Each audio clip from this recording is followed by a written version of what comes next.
In the name of Allah, who is the most merciful and beneficial, myself Farmish Khan, you are watching CGP Genius, my dear students. Welcome to my YouTube channel, and in this video actually we are going to discuss about chemistry, the definition of chemistry and branches of chemistry actually. तो जिस तरह से हमने physics का जो subject है उसे start किया और फिजिक्स के बारे में हमने डिस्कस किया था, फिजिक्स वाली जो वीडियो थी उसकी जो डेफिनेशन है, उसकी जो ब्रांचेस है, उसमें मैंने थोड़ा बहुत इंट्रोडक्शन दे दिया था साइंस का। ठीक है, तो यहाँ पर भी हम थोड़ा बहुत जो है वो ओवरव्यू ले लेते हैं, ठीक है, अपने नॉलेज में इजाफा करने के लिए साइंस के बारे में। ठीक है, और फिर यहाँ पर आपकी जो बुक के अंदर इंक्लूड्स है ब्रांचेस, कुछ ही ब्रांचेस का यहाँ पर तस्करा किया गया है, ठीक है, केमिस्ट्री की, उसी को भी हम देखेंगे, जो कि बहुत ज्यादा इंपॉर्टेंट है आप लोगों के लिए समझना, इसे अंडरस्टैंड करना बहुत ज्यादा इंपॉर्टेंट है। तो अगर आप चैनल पे न्यू है तो इसको जल्दी से सब्सक्राइब कर दीजिए, ठीक है, अगर वीडियो अच्छी लगे तो लाइक करना। अब यहाँ पर हम सारे के सारे कंसेप्ट क्लियर करने वाले हैं, ठीक है, जो भी मैं बोलूंगी आपके माइंड में बैठ जाना चाहिए। ठीक है, अब यहाँ पर सबसे पहले अगर मैं बात करती हूँ साइंस की, तो हम क्या कहते हैं कि साइंस क्या है। ठीक है, साइंस जो है वो नॉलेज है। क्या है? नॉलेज है। साइंस क्या है? नॉलेज है। ऐसा नॉलेज जो कि हमें ऑब्जर्वेशन से एंड एक्सपेरिमेंटेशन से हासिल होता है। ठीक है, वो नॉलेज है। अच्छा, जब जो है ना 18th सेंचुरी नहीं आई थी ना, 18th सेंचुरी से पहले एक ही सब्जेक्ट होता था, उसे कहते थे नेचुरल फिलॉसफी। जैसे जैसे नॉलेज में इजाफा होता गया तो उन्होंने क्या कर दिया, उन्होंने कहा भाई ये जो साइंस है ना इसको हम 2 स्ट्रीम्स में डिवाइड कर देते हैं। एक है जी फिजिकल साइंसेस और दूसरी है जी बायोलॉजिकल साइंसेस। फिजिकल साइंसेस में उन्होंने ये सोचा कि भी फिजिकल साइंसेस में हम नॉन लिविंग थिंग्स का मुताला करेंगे और फिर जो बायोलॉजिकल साइंसेस है उसमें हम लिविंग थिंग्स का मुताला करेंगे। ठीक है ना।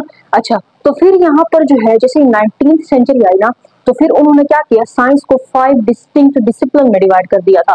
उन्होंने सबसे पहले जो है फिजिक्स थी, उसके बाद केमिस्ट्री थी, ठीक है, उसके बाद जियोलॉजी, एस्ट्रोनॉमी, मेट्रोलॉजी, ठीक है, ये सब। तो यहाँ पर जो है यानी एस्ट्रोनॉमी, उसमें क्या है, उसमें स्टार्स हैं, मून्स है, ठीक है, प्लैनेट्स हैं, उसका मुताला किया जाना चाहिए। और जियो जमीन से है, जमीन का मुताला, ठीक है, जियोलॉजी में। और मेट्रोलॉजी एटमॉस्फेरिक जो होता है, ठीक है, ओके, सो यानी कि इंस्ट्रूमेंट्स भी होते हैं, एटमॉस्फेरिक होता है मेट्रोलॉजी में, ये सारी चीजें होती। अच्छा, तो उन्होंने ये सब जो है डिस्टिंक्ट मतलब के डिसिप्लिन में डिवाइड कर दिया था 19th सेंचुरी में साइंस को। ठीक है।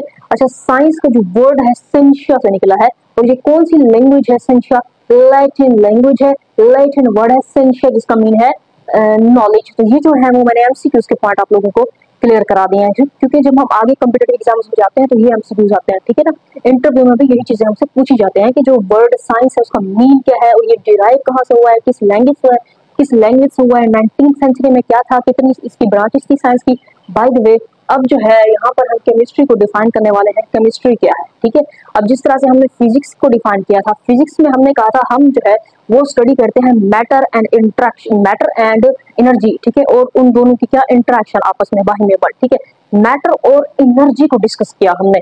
बट देखो अब जो है हमारे पास केमिस्ट्री, अब इस केमिस्ट्री के अंदर आपने क्या करना है, देखिए इस केमिस्ट्री के अंदर आपने प्रॉपर्टीज, स्ट्रक्चर एंड कंपोजिशन, ठीक है। अब यहाँ पर आपने कोई भी मैटर है, ठीक है, कोई भी सब्सटेंस है, उसकी क्या करनी है, आपने कंपोजिशन को देखनी है कि भाई ये किस चीज से मिलकर बना हुआ है, कंपोजिशन देखना है, ठीक है ना, उसका स्ट्रक्चर देखना है और उसकी प्रॉपर्टीज को जो है वो डिस्कस करना है। ये सारी चीजें आ जाती हैं केमिस्ट्री की डेफिनेशन के अंदर। यानी कि केमिस्ट्री जो है वो क्या है, ब्रांच ऑफ साइंस है, ठीक है, in which we study the properties, composition and structure of substances, ठीक है। एंड इसके साथ साथ जो मैटर होती है उनके अंदर जो फिजिकल और केमिकल चेंजेस आते हैं उसको भी हम स्टडी करते हैं। अब बात यहाँ पे पैदा होती है कि कोई भी चीज है, कोई भी मैटर है, मैटर क्या होता है, जो अपनी मौजूदगी का एहसास दे रहा है, जो जिसका कोई वॉल्यूम हो, जिसको कोई मास हो, वो मैटर होता है। अब यहाँ पर है लेट्स सपोज कि बुक है, बुक, तो वो एक क्या है, मैटर है। अगर हम उसको फिजिक्स की नजर से देखते हैं कि इसका स्ट्रक्चर किस तरह से है, ठीक है, अगर हम उसको स्ट्रक्चर, उसकी कंपोजिशन के बारे में अगर हम फिजिक्स की रूप से उस बुक को देखते हैं तो हम ये देखेंगे कि भी ये मैटर की फॉर्म कौन सी है, गैसियस फॉर्म है, सॉलिड फॉर्म है, लिक्विड फॉर्म है, यानी मैटर की जो है वो कौन सी फॉर्म है, ठीक है, फिजिक्स की रूप से अगर हम देखेंगे।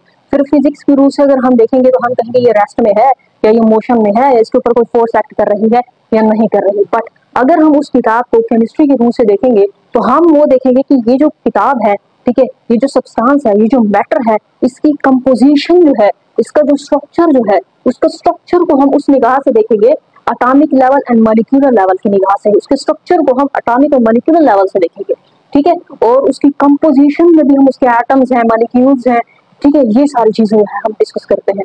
यानी कि केमिस्ट्री में हम क्या करते हैं भाई, कंपोजिशन। कंपोजिशन के अंदर क्या आता है, किस चीज से मिलकर बना हुआ है, एटम से मिलकर बना हुआ है। अब एटम से कोई भी सब्सटेंस मिलकर बनी हुई है, ठीक है, कोई पार्टिकल एटम से मिलकर बना हुआ है छोटा सा।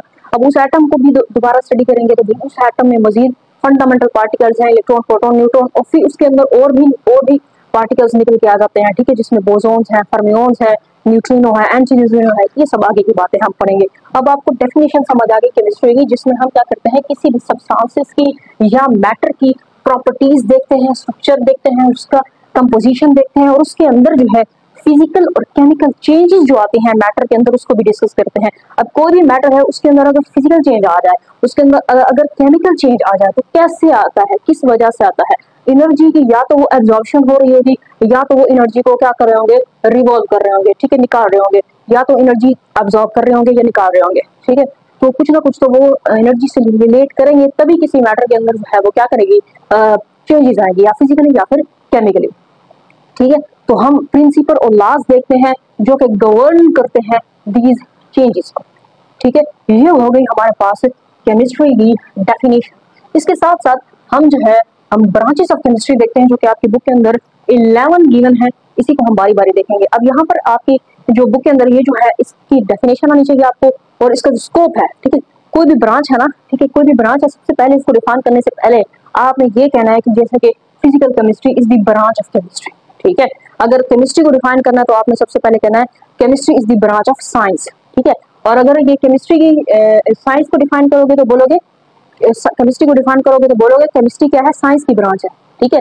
और अगर आप ये जो ब्रांचेस ऑफ केमिस्ट्री है, इनको आप डिफाइन करने से पहले बोलोगे कि ये जो ब्रांच है, ये केमिस्ट्री की ब्रांच है, physical chemistry is the branch of chemistry.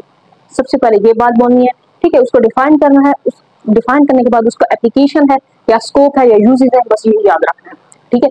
अब यहाँ पर सबसे पहले फिजिकल केमिस्ट्री आती है। फिजिकल का मतलब ये है कि किसी भी सब्सटेंस को हम फिजिकली देखते हैं, और मैंने आपको पहले बताया किसी भी सब्सटेंस को जब हम फिजिकली देखते हैं तो फिजिकली भी हम उसका एटॉमिक और मॉलिक्यूलर लेवल ही चेक करते हैं, एटम्स की तादाद, मॉलिक्यूल्स की तादाद, ये चेक करते हैं, ठीक है। और जो है रेट ऑफ रिएक्शंस को हम देख रहे होते हैं फिजिकल केमिस्ट्री के अंदर, ठीक है, जो कि एटॉमिक लेवल और मॉलिक्यूलर लेवल पे होते हैं। तो ये सारी चीजें जो है फिजिकल केमिस्ट्री के अंदर आ जाता है। इसी तरह से अगर हम बात करते हैं inorganic chemistry and organic chemistry की, तो इसके अंदर आपने दो चीजें याद रखनी है, ठीक है। अब ये हमारे पास इनऑर्गेनिक हाइड्रोकार्बन,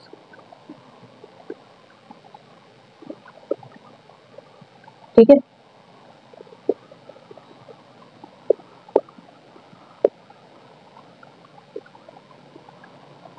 ठीक है। अब यहाँ पर हमारे पास क्या है, हाइड्रोकार्बन है, ठीक है।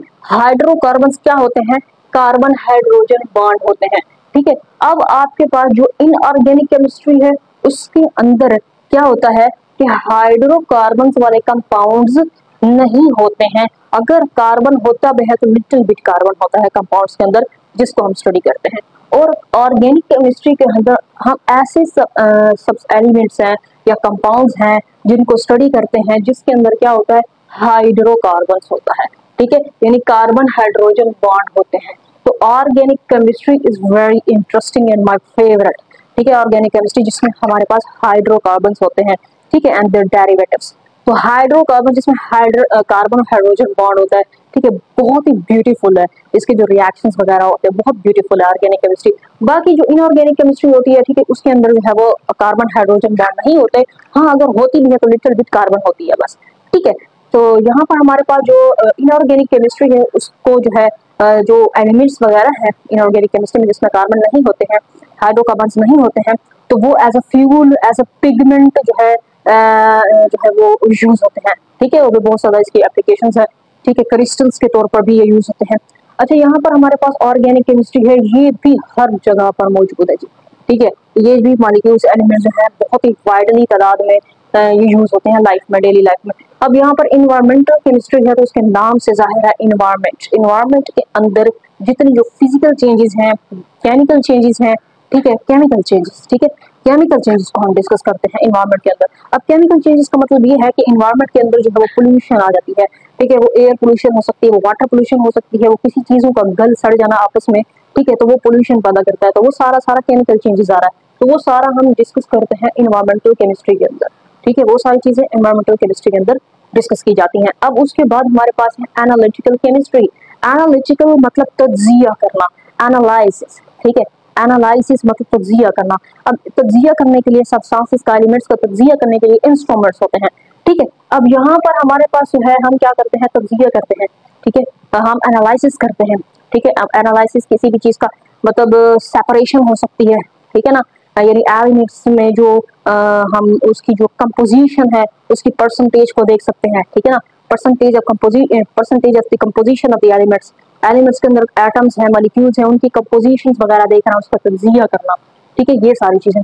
उसके बाद हमारे पास होते हैं जी बायोकेमिस्ट्री। अब बायो जो वर्ड है ये है लाइफ से, जिंदगी से, बायो। अब यानी कि बायोकेमिस्ट्री यानी बायोलॉजी के अंदर जो है हम लिविंग थिंग्स का मुताला करते हैं।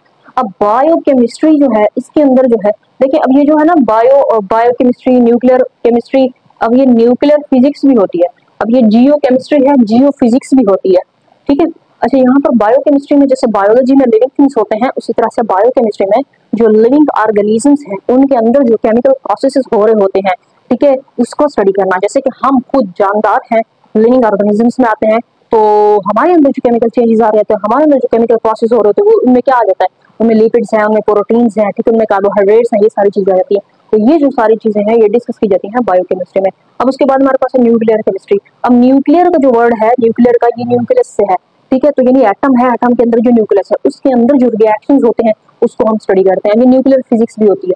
न्यूक्लियर फिजिक्स में हम फिशन रिएक्शन, फ्यूजन रिएक्शन देखते हैं, रेडियो एक्टिविटी को देखते हैं। हाँ, केमिस्ट्री में भी यही कुछ होता है, ठीक है ना, हम रेडियो एक्टिविटी को देख रहे होते हैं और जो केमिकल चेंजेस होती हैं, रिएक्शंस हो रहे होते हैं, ठीक है, एक न्यूक्लियस में, एक एटम है उसका न्यूक्लियस है, उसमें जो रिएक्शंस वगैरह होते हैं उसको डिस्कस करते हैं हम न्यूक्लियर केमिस्ट्री में, ठीक है। तो ये न्यूक्लियर केमिस्ट्री जो है ये यूज होती है इंडस्ट्री में, मेडिसिन में, इसके साथ साथ रिसर्च में भी, आई थिंक सो। अच्छा, यहाँ पर फिर हमारे पास है पॉलीमर केमिस्ट्री। पॉलीमर क्या होता है? पॉलीमर केमिस्ट्री यानी कि जिसमें हम पॉलीमर्स जो होते हैं उनका मुताला करते हैं।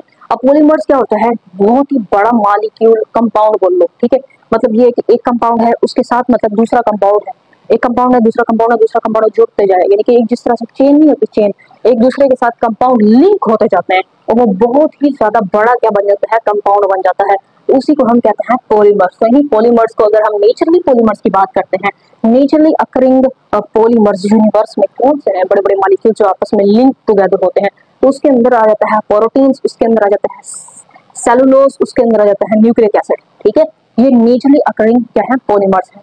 उसके अलावा हमारे पास होती है जियो केमिस्ट्री। अब यहाँ पर जियो जमीन से है, अब इसके अंदर जो है हम उस जमीन का मुताला, मतलब ये कि जमीन से मिनरल्स वगैरह को निकालना, ठीक है, जमीन में मिनरल्स वगैरह को निकालना, तो ये सारा जो प्रोसेस होगा वो हमारे पास होगा जियो केमिस्ट्री के अंदर, ठीक है। अच्छा, उसके अलावा हमारे पास जियो मैपिंग होती है, ठीक है। इसके अलावा जो है हमारे पास मेडिसिनल, यहाँ पर है मेडिसिन से, मेडिसिनल केमिस्ट्री जिसमें ड्रग्स वगैरह बनती है इंसानों के लिए, मेडिसिन वगैरह बनती है इंसानों के लिए, मैनकाइंड के लिए, तो वो सारी की सारी मेडिसिनल केमिस्ट्री होती है, ठीक है। और इसके साथ साथ एस्ट्रो, तो ये एस्ट्रोलॉजी से है, एस्ट्रो, ठीक है, एस्ट्रो केमिस्ट्री, ठीक है। अब ये एस्ट्रोलॉजी से है, यानी कि अब यहाँ पर जो आइंस हैं, जो मॉलिक्यूल्स हैं, एटम्स हैं, आइंस हैं, कहाँ पर, स्पेस के अंदर, ठीक है, ये जो ऊपर स्टार्स है, इन बिटवीन स्टार्स, ठीक है, स्टार्स के बिटवीन जो फिनोमेना हो रहे होते हैं जिसमें आइंस होते हैं, मॉलिक्यूल्स होते हैं, जिनमें कोई रिएक्शंस वगैरह पाए जाए, ठीक है, उन सारी चीज़ों को जो कि प्लैनेट्स हैं, स्टार्स हैं, उनके बिटवीन में जो चीज़ें अमल हो रही होती हैं, प्रोसेसेस हो रहे होते हैं, जिसमें हम आइंस, मॉलिक्यूल्स, एटम्स वगैरह को देखते हैं, वो सारी चीज़ें आ जाएंगी एस्ट्रोकेमिस्ट्री के अंदर, ठीक है, एस्ट्रोकेमिस्ट्री के अंदर ये सारी चीज़ें आ जाएंगी। तो ये था जो है लिटिल बिट इंट्रोडक्शन आप लोगों की जो केमिस्ट्री की किताब है उसका, ठीक है। और नेक्स्ट हम लेक्चर्स को देखेंगे इंशाल्लाह, जिस तरह से हमने फिजिक्स के लेक्चर्स अपलोड किए हैं उसी तरह से हम केमिस्ट्री को भी देखेंगे, डीपली देखेंगे, कंसेप्चुअल देखेंगे। अगर कोई चीज़ समझ नहीं आए आप कमेंट सेक्शन में पूछ सकते हो। वीडियो अच्छी लगे तो लाइक करना, चैनल को जरूर सब्सक्राइब करना, अपने फ्रेंड्स के साथ भी शेयर करना। मिलते हैं इंशाल्लाह नेक्स्ट वीडियो में। अल्लाह हाफिज़।